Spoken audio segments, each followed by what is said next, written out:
Hello friend, आज के इस वीडियो में आप सभी लोगों को पंचलाइट कहानी का सारांश बताने वाले हैं, जो कि आपका 2025 बोर्ड परीक्षा के लिए वेरी वेरी इंपॉर्टेंट है और आगामी जितने भी परीक्षाएं आएंगी उनके भी लिए आपको वेरी वेरी इंपॉर्टेंट है। ये आपका सीधे आपका कितने नंबर का 5 नंबर का बोर्ड परीक्षा में पूछेगा। ठीक, तो ये बहुत ही इंपॉर्टेंट चीज़ें हैं। पंचलाइट कहानी का सारांश सारा कुछ डिटेल में बताऊँगा, तो करना क्या है, चैनल को सब्सक्राइब करके वीडियो को लाइक जरूर कर देना है। बात करते हैं पंचलाइट कहानी का सारांश। पंचलाइट का कहानी का सारांश प्यारे बच्चों, ये आपका 2015 से लेकर 2024 तक जितने भी बोर्ड परीक्षाएं हुई हैं कहीं ना कहीं आपको पूछी गई होंगी कि पंचलाइट कहानी का सारांश क्या होता है। ये 2025 बोर्ड परीक्षा के लिए भी इंपॉर्टेंट है, एक क्लास 12 बच्चों के लिए है। ठीक, पंचलाइट कहानी का सारांश तो देखिए, पंचलाइट रेणु जी द्वारा लिखित एक ग्रामीण जीवन पर आधारित कहानी है। पंचलाइट का पेट्रोमैक्स अथवा गैस का लालटेन। देखिए, सबसे पहले आप लोग कैसे याद करेंगे। आप लोग किसी भी कहानी को ना पढ़िए, याद करने की कोशिश मत करिए कि इस तरह हम याद करेंगे। आप लोग कहानी को पढ़िए। ठीक, कहानी को क्या करिए, पढ़िए। आप लोगों को रटना नहीं है। कैसे रटे, पंचलाइट की इस तरह नहीं याद होता। आप लोग भावनाओं को समझिए।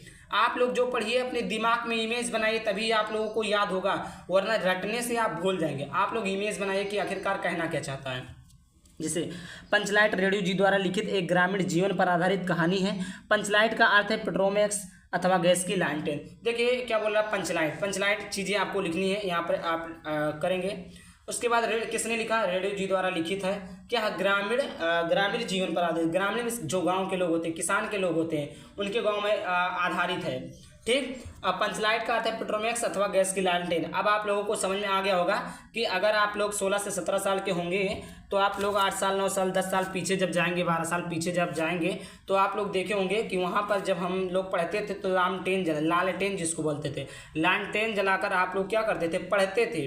तो वही चीज़ें जो ग्रामीण के लोग हो, जो किसान के लोग हैं, पहले के लोग थे, वो उन्हीं के जीवन पर आधारित लालटेन। पंचलाइट का अर्थ क्या है, पेट्रोमैक्स अथवा गैस की लालटेन, जो आपको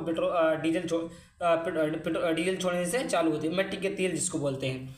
अशिक्षित लोगों को एक टोली है जिसने रामनवमी के मेले में एक पेट्रोमैक्स खरीदी थी। अशिक्षित मिस होता है बिना पढ़े लिखे लोग, मतलब जो पढ़े लिखे लोग ना हो। एक टोली मिस क्या होता है, टोली मिस जैसे कहते हैं हम लोगों के फ्रेंडशिप है, इतने ग्रुप के लोग हैं, तो उसी प्रकार एक टोली होती थी जिसमें 2 लोग 4 लोग 10 लोग थे, जिसने एक रामनवमी के मेले में एक पेट्रोमैक्स खरीदी थी। पेट्रोमैक्स क्या मतलब, लालटेन। रामनवमी जब आता है, उन्होंने क्या खरीदे, पेट्रोमैक्स खरीदी थी।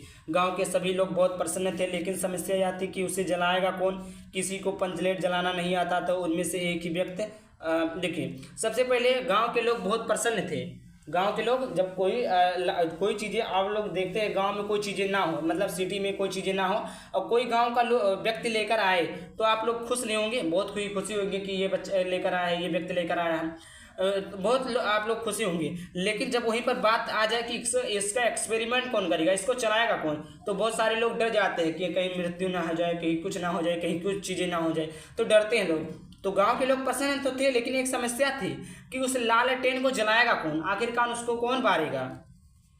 पंचलाइट जलाना नहीं आता था। उनमें से ही एक व्यक्ति ही पंचलाइट पुनः गुलरी काकी ने गोधन से बुलाया, तब गोधन पंचलाइट को जला देता है। देखिए, किसी को ये पता नहीं था कि लालटेन कैसे जलता है। क्या कि किसी को पता नहीं था कि लालटेन जलता कैसे है। उन्हीं में से एक व्यक्ति ही क्या था, पंचलाइट पुनः गुलरी काकी के गोधन को बुलाया। किसके, गुलरी काकी नाम की कोई थी, उनके किसके बुलाया, उनके गोधन को बुलाया, तब गोधन पंचलाइट को जला देता। एक गोधन नाम का व्यक्ति था, जो कौन था, गुलरी काकी के गोधन थे। उन्होंने पंचलाइट को जला दिया, यानी लालटेन को क्या किया, जला दिया, और उसे पुनः अपने समाज में रख लिया जाता तथा सभी लोग प्रसन्न हो जाते हैं। इस कहानी के माध्यम से रेणु जी ने अपने गांव को अप्रत्यक्ष रूप से ग्राम सुधार की प्रेरणा दी है। ये था क्या आप लोगों का पंचलाइट कहानी का सारांश। तो आई होप आप लोगों को समझ में आया तो वीडियो को लाइक कर देना, चैनल को सब्सक्राइब कर देना। चैनल तक किसी ने वीडियो किसी टॉपिक के साथ। Bye bye, thank you. जय हिंद, जय भारत, वंदे मातरम।